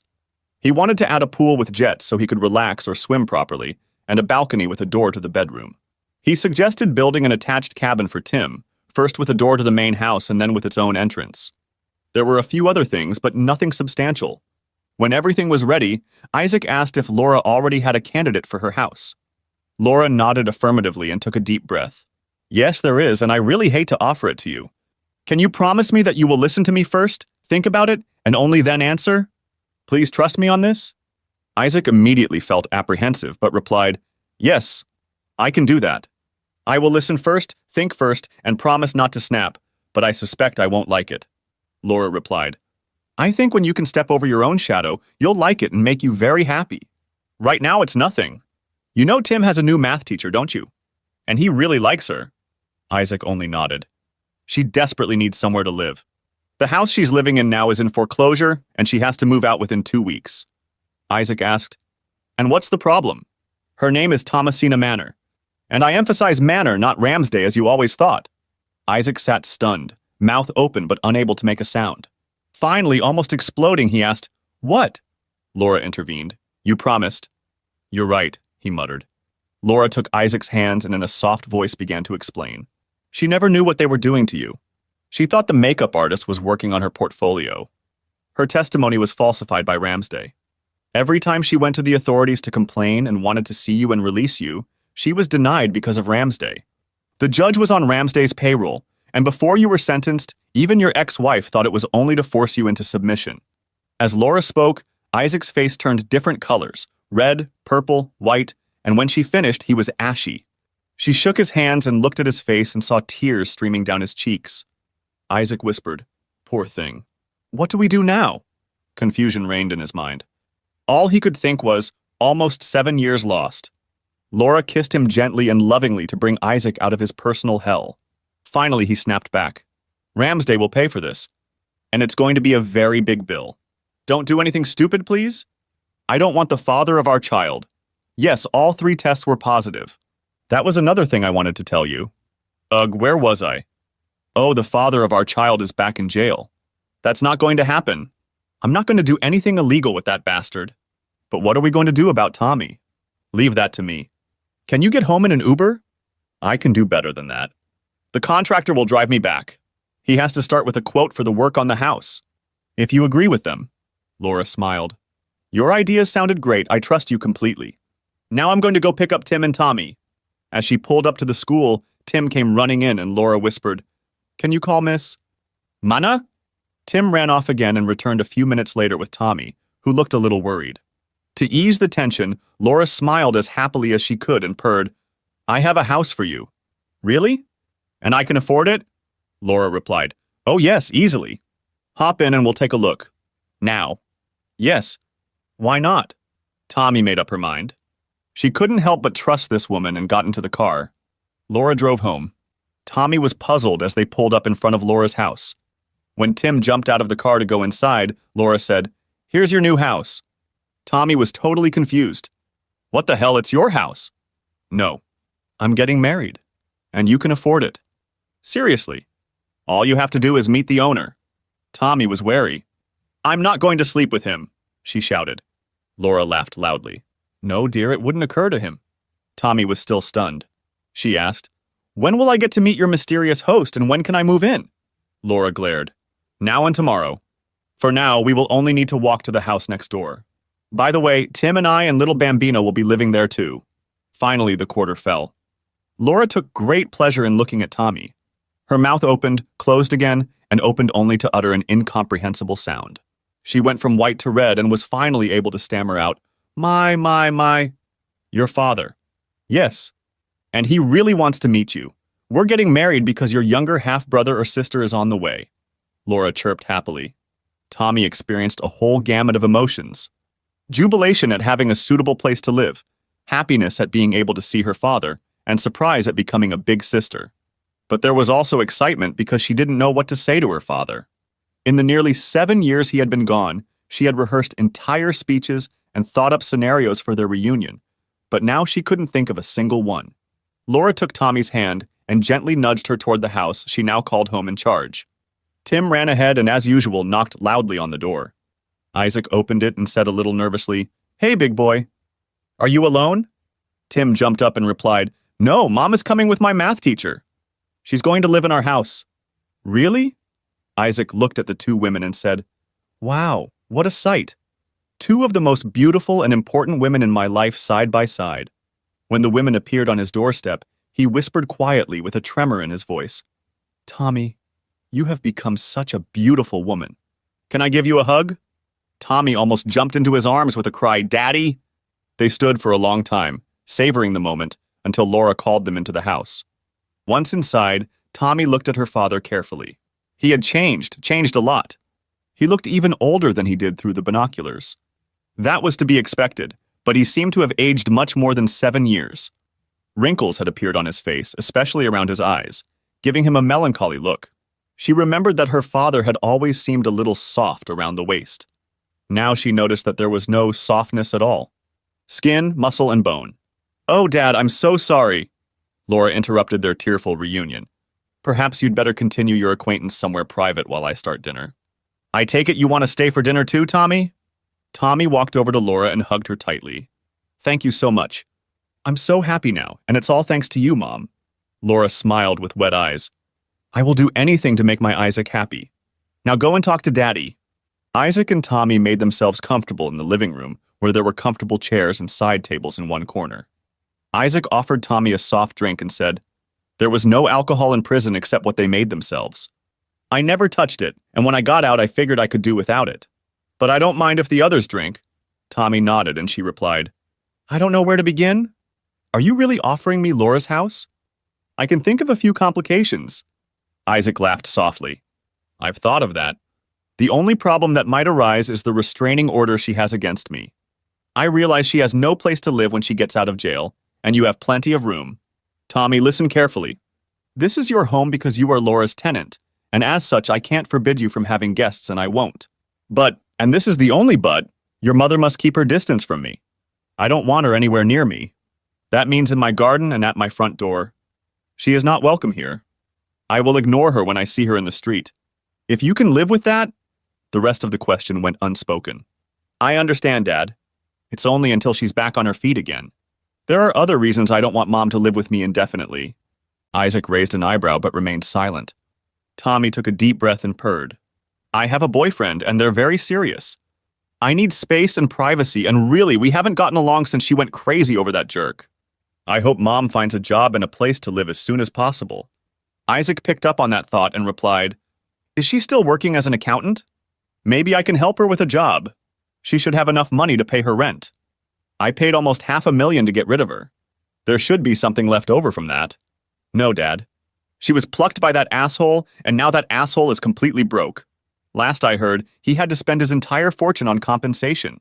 And yes, she's still a CPA, and since he's been an asshole, she's also a paralegal. Karma can be a bitch. I'll try to get her a job, but don't tell her about it. I assume you're visiting her in prison? Tommy nodded affirmatively, at which point Laura announced that dinner was ready. A few weeks later, Isaac and his daughter were chatting in the living room of the big house. He asked Tommy, When was the last time you visited your mother? I think it was shortly before I came to live here. Remember, this is your mother. You have her alone, so please keep in touch with her. You may regret it if you don't. Before Tommy could respond, there was a loud knock on the door. Isaac said, It's Fabian. He's the only one who knocks like that, and went to the door. Tommy heard the rumble with which the huge man said to Isaac, Doc, let me introduce you to my son Julian. Hearing this, she ran out of the room to Laura. Meanwhile, Fabian continued, He makes me proud of him. Even though his father was in prison, he became a teacher. When he told me he wanted to see you, I thought I'd like to see you too. Julian, with his beet red head, stammered, It's a pleasure to meet you, sir. My father has told me a lot about you. But actually, I've come to ask you something. Okay, ask away. There was a very awkward silence. Julian stared at his feet, then said quietly, In private, please. Isaac led him into the den and found that Tommy had already left. He directed Fabian's son to a chair and, sitting him down, asked, What can I do for you, Julian? Julian hurriedly mouthed, Sir, I want to ask Thomasina to marry me. We have been lovers for a long time, and I think it is time to make an honest woman of her. With your blessing. That is what I have come for, sir, to ask for your blessing. Isaac smiled from ear to ear. He called out, Thomasina Manor. I know you're listening, so come out of hiding and introduce yourself. Tommy ran into the den smiling. Yes, Dad? This nice young man wants to marry you and asks for my blessing. Shall I give it? Yes, please, Papa. I would like that very much. Isaac rose from his chair and held out his hand. You have my blessing, son. Take good care of my daughter. It's time to celebrate. Isaac headed to follow Julian into the living room when Tommy detained him. Dad? Yes, dear. Julian doesn't know yet. I'll tell him in a minute, but right now we're in a bit of a hurry. You're going to be a grandfather in about 7 months. The doctor confirmed it this morning. Tommy girl, you make me so happy I could burst. Do you want a double wedding? With Laura and me together? That would be great. We'll discuss it later when Fabian's gone. They walked to the living room, where Laura was grinning, and Fabian looked completely unconcerned with what was going on. When Isaac sat down, Julian said to Fabian with a very big and happy smile, Daddy, may I introduce you to my future wife? This is Thomasina. Mr. Manor has just given us his blessing. May we have yours as well? Fabian's face reflected amazement. He was completely stunned. He said, Yes, of course, if that's what you want. Isaac put his arm around him. Come on, big friend. We are now a family, and not just in one sense. Who would have thought it, huh? Across from them, Julian looked puzzled. What? Tommy said to Julian with a very happy face. Yep, you're going to be a dad. When we decided to stay together, we also decided we wanted to have kids while we were still young, so we stopped using condoms. Julian's first salvo was a direct hit. So, Mr. Small, you will have a daughter and a grandchild. 2 weeks later, Lydia sat in front of her daughter. You look amazing, Tommy. Yes, Mom. I have a place to live and I'm going to get married. Life is treating me well. Oh, that's good. Where do you live and when is the wedding? Tommy gave the address and enjoyed the look on her mother's face when she recognized it. It's near the house where Isaac used to live. How can you afford it? It's next to Dad's. He still lives there. I found him and we were reunited. Lydia, despite herself, became curious. How did you find him? Just luck. His roommate's son, Laura, was a student of mine. He showed me the little robot and told me he had made it with his neighbor.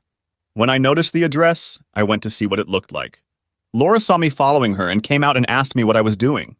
I explained, and a few weeks later she and I were in touch. To answer your question, I will say that my father owns all 5 houses in this neighborhood. That's why I can afford it. Lydia fell silent, trying to comprehend the information she had received. She asked timidly, When is the wedding? We're waiting for you to get out of jail, and since you're still officially my mother, you're invited." Lydia perked up. She would see Isaac again, and he couldn't turn down his daughter's wedding. Maybe she would try to talk to him. And who knows? She asked her daughter, "Can I stay with you when I'm released?" "I have nowhere to go. The house is sold. I need a new job too." Tommy took a deep breath. She didn't want Lydia to know that her father had already taken care of the job. She simply said, "You can live with me until the baby comes. By then I'll need a room. As for work, have you talked to XCOM services? They specialize in helping convicts get jobs or businesses." "Your baby? Are you expecting a child? Why didn't you tell me that right away? From the way you're talking to me, I think you're still mad at me. Can't you forgive me?" Tommy was stunned for a moment. Was she really that stupid? She replied without holding back her anger, "Mom, it's only because Dad tells me that I only have one mom and that I have to keep in touch. Otherwise, you would have seen me the last time you went to jail. You cost me more than 6 precious years of my life with Dad. And why is that? Because you were too selfish and too cowardly to do the right thing. And while we're on the subject, I talked to my dad's girlfriend a lot. About everything. I really don't understand how you fell for that asshole when you had my dad. How could you do that?" It was Lydia's turn to be stunned by such an onslaught. She remained silent. It was clear to her that she was going to have to deal with serious issues with Tommy. It also came as a shock to her that Isaac had a girlfriend. She had never thought that Isaac could switch to another life so quickly after his release. She also didn't expect him to go to live in the house that had brought him so much misery. Knowing that it had been trashed since she had visited there once after her breakup with Peter, she also wondered where he had gotten so much money to renovate it. When Tommy left and Lydia returned to her cell, Tommy's harsh words were still echoing in her head. She had left Peter almost immediately when it became clear that she had been played, and the money had suddenly disappeared. He wanted Isaac out of the way, not only because he needed her, but because he needed a place for his smuggling activities. Lydia had tried to be a good mother to Tommy, and had thought that Tommy's almost hostile attitude toward her had to do with her puberty. Now she realized how much she had hurt her girl, who seemed to be much more attached to her father than she had thought. Tommy's words had deeply wounded her soul. Lydia was angered to the core that Tommy was pregnant and hadn't told her right after she announced that she was getting married. Lydia realized that she had a very deep and wide chasm to cross before Tommy would open up to her again. Lydia sat in her room at Tommy's house. It wasn't a warm welcome, but it was a welcome. Tommy didn't hug her, but at least he said, "Welcome back, Mom. You're our guest. May I introduce you to Julian Small, my future husband and father of our child?" The introductions were made, and Tommy continued, "You are welcome to use everything in this house. While you're looking for a job, you can use the laptop I put in your room. Have you contacted XConv yet?" Lydia looked down at her feet and replied, "I tried. But for some reason they weren't interested in me. It seemed like I was banned. In fact, the whole time I was there, no one wanted anything to do with me. I'll ask Dad." "Maybe he knows why you weren't contacted," Julian remarked. "It is he, among others, who has the final say in hiring people through XCOM services. He also, on Isaac's behalf, made it clear that you would be treated respectfully and no harm would come to you. Otherwise, you would be in for a very rough ride. Isaac is highly respected. What does your father have to do with my husband, my ex-husband? Mom, I know what you're thinking. Don't even try it. Dad wants nothing to do with you. Nothing, you understand?" Tommy interrupted her angrily, saying it more like an order than a question. Julian continued to tell the story of Isaac and Fabian. Another piece of the puzzle fell into place for Lydia. That's why it was easy for her, as easy as it could ever be. She decided to relax for a while. But deep down, she wanted her life back with Isaac. Tommy knocked and informed Lydia that she had a visitor. A startled Lydia went downstairs. A huge man stood in the hallway. Julian was tall, but this man was as tall as him and twice as wide. Gora turned around and introduced himself in a low, ringing voice. "Good afternoon. I am Fabian Small. Julian tells me you have not received a response to your request for a job?" "That's right. I realized I was to be avoided like the plague by everyone." "You were to be avoided?" "That's right. Your association with Peter Ramsday puts you at risk. That's why I asked Isaacs to speak out on the matter. He felt a responsibility. He was responsible for the evidence that eventually led to your imprisonment. When Ramsday found out who had delivered the evidence to bring about his ultimate demise, he started threatening you and my future daughter-in-law. So we had to put you in some sort of isolation. Now I hear that you are looking for work. Is that correct?" "Yes, I was a CPA and worked as a paralegal until we were both arrested." Paralegal accountant. Good, good. I run a company that provides security services and security systems. My company and trust is Bexcon Investments needs an accountant. I can offer you a decent salary. We hire you for a month, after which if you prove capable and compatible with our staff, you will be given a certain contract and we will provide you with accommodation, rent-free. There is one condition. Under no circumstances are you to attempt to contact Isaac. I am your immediate supervisor. Can you agree to that? I have no choice, do I? I agree. Of course you have a choice. You can refuse. Lydia was silent for a moment. She was shocked at how much Isaac had shut her out, even though he cared about her immediate needs. She asked Fabian about it. The answer is simple. It's what we try to provide for all former prisoners. The only exception is that Isaac will have nothing to do with you. For obvious reasons. Lydia was shocked again, this time from the direct, almost hostile answer. She said with a tremor in her voice, I agree to the demands. Fabian didn't expect anything else, so he said, Good. Tomorrow, Julian will drop you off at our office to sign your contracts and go through the human resources process. We will arrange for a small rental car for you. We have a garage on hand that can provide employees with a decent car for a reasonable price. But that's all for next month. With that, Fabian said goodbye and walked away, leaving a confused Lydia behind him. She got up and was about to go to her room again when suddenly she saw the binoculars. She looked up and saw that just at that time, Fabian came to the door of Isaac's house and was greeted by her ex-husband. She didn't have enough time to get a proper look at Isaac, however, so she placed the binoculars next to the window. She began to make a list of requirements to give her life a fresh start. It was almost dark when Lydia heard the sound of a car pulling up the street. Tommy and Julian were having dinner at a restaurant, so they wouldn't be home anytime soon. Looking out the window, she saw that the car had stopped in front of Isaac's door. She saw Isaac get out of the car and then saw a very pregnant woman with light brown curly hair hugging her ex-husband. Even through the binoculars, she could see sparks popping between them. She envied this woman and felt terribly jealous, angry and lost at the same time. This should be her man, in her house. It was some time before she came to her senses. After all, she was the reason why that woman was standing on the porch in the light of the lantern, not herself. Despairing, she sat down. Lydia realized what she had done was terribly foolish, but surely there must be a way to get back into Isaac's heart? With only 2 weeks until Tommy's wedding, Lydia tried to find as much information about Isaac as she could. The binoculars helped. She could see Isaac's face, his graying hair, his straight posture, and slender body. She could see him interacting with the boy. Timothy, wasn't it? She couldn't help herself and felt the prick of envy again. Isaac was so good with children. She tried to elicit from Tommy about Isaac's pregnant mistress, but was constantly rebuffed. Neither Tommy, Julian, nor Fabian responded to her inquiries. There were no direct answers to her questions either. The day before Tommy's wedding, she was informed that Isaac and Laura were also getting married, and Lydia was shocked.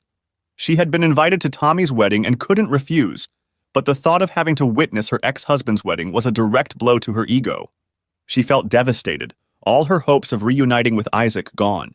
That slut was pregnant with Isaac's child. Why hadn't she thought of that? She felt like such a fool. Lydia turned and gave final instructions to the movers who were hauling her belongings away to the house provided to her by Bexcon. Isaac had made an exception for Lydia to attend the wedding, an after-party at his and Laura's home. There was dinner, and after dinner there was a band and dancing.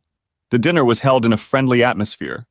The food was exceptional, and Lydia was seated between 2 young men who animatedly discussed music and theater with her. When the dancing began, Lydia sat in a corner, lost and dejected, and watched the festivities. She noticed that hardly any alcohol was consumed and was surprised by it. The traditional dances began. The bride and groom, the father of the bride with the bride. Mother of the bride with... She saw Julian looking at Isaac, who only nodded imperceptibly. Julian turned and walked over to Lydia. "Ma'am, would you do me the honor of dancing this dance?" asked Julian politely. Lydia stood up, accepted Julian's hand, and walked out onto the dance floor. She felt uplifted as they danced. She loved to dance but hadn't done so in years, and Julian was a good dancer. Out of the corner of her eye, she noticed Tommy and Laura talking to Isaac, who was nodding but looked concerned. The dance with Julian was over, and she was about to crawl back into her corner when she suddenly felt a tap on her shoulder. She turned and looked up into Isaac's face. It was then, up close, that she noticed his eyes, wrinkled, deep and sad, that had seen a lot of suffering. My God, what's happened to him, she thought. And then it hit her. It's me. I'm the one who happened to him. I'm such a bitch. Suddenly, she didn't understand herself. How could she look at herself in the mirror? In a fit of madness, she had put this man through hell and had the nerve to be jealous that he had escaped the hell she had created. Within seconds, she lost all self-esteem and confidence, physically shuddering at the thought of what she had done to this man. Then she realized Isaac was holding out his hand, waiting patiently as her thoughts swirled in her head and bombarded her. "I'm sorry, are you asking me?" she asked in a small, timid voice. Isaac repeated, "Will you honor me, Lydia, by doing this dance?" Without another word, Lydia clung to Isaac and sobbed. Not long after the dance began, she regained her composure. Gathering all her remaining courage, she whispered, choking back tears, "Isaac, I'm so sorry for what I did to you. I know you must hate me now. I'm sorry I can't give you your years back." Isaac replied, "Lydia, I'm glad you're remorseful. But we are dancing because the two women I love most in the world have asked me to show you compassion. I did for you a little of what you did for me at one time, and you felt a little of the pain I felt. I say a little. Ramsday's words, 'You will tell him the rules and your deal with it or else,' and subsequent betrayal seared my soul. I hated you until I met Laura. She filled the void with her love and all feelings for you evaporated. We dance here as strangers with a shared past. I will no longer avoid you because of our daughter and soon-to-be grandchild, but it will be a long time before I can call you a friend.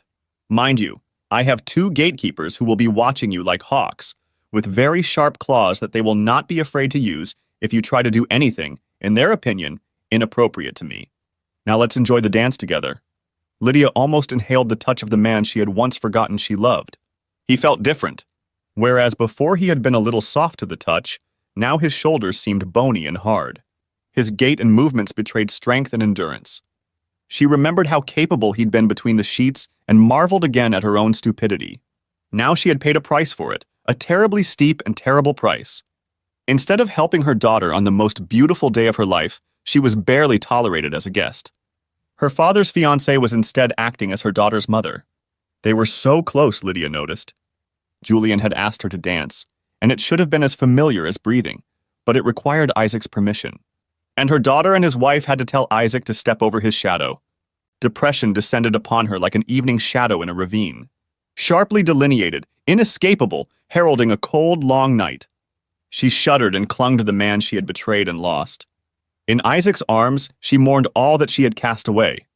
Isaac witnessed the transformation from a proud and beautiful woman to a broken and insecure one.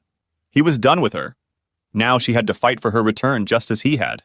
He said quietly in her ear, "There are people who will support and help you. I've given you the basics. The rest is up to you." The dance ended. Tommy walked over to her and said, "I can see that this has been very emotionally intense for you. Would you like to stay the night? I don't think you should drive right now. I don't want to lose my mom. Or should I arrange to have someone drive you home?" Lydia accepted the offer to drive her to her new home, and Ben and Anna drove her home.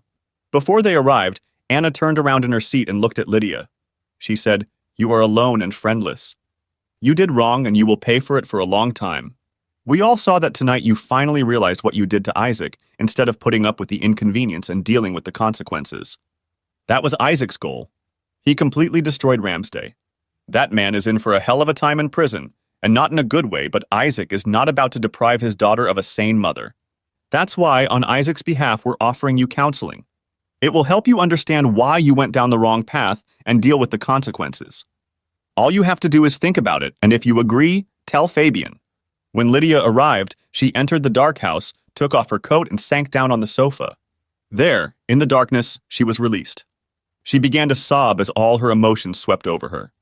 Remorse and a deep sense of loss came to the forefront, and it was all her fault. Isaac had been hurt, but had moved on and found new happiness. Now it was up to her to try to do the same. Thanks for watching. I hope you enjoyed it, so subscribe to my channel and watch the next video.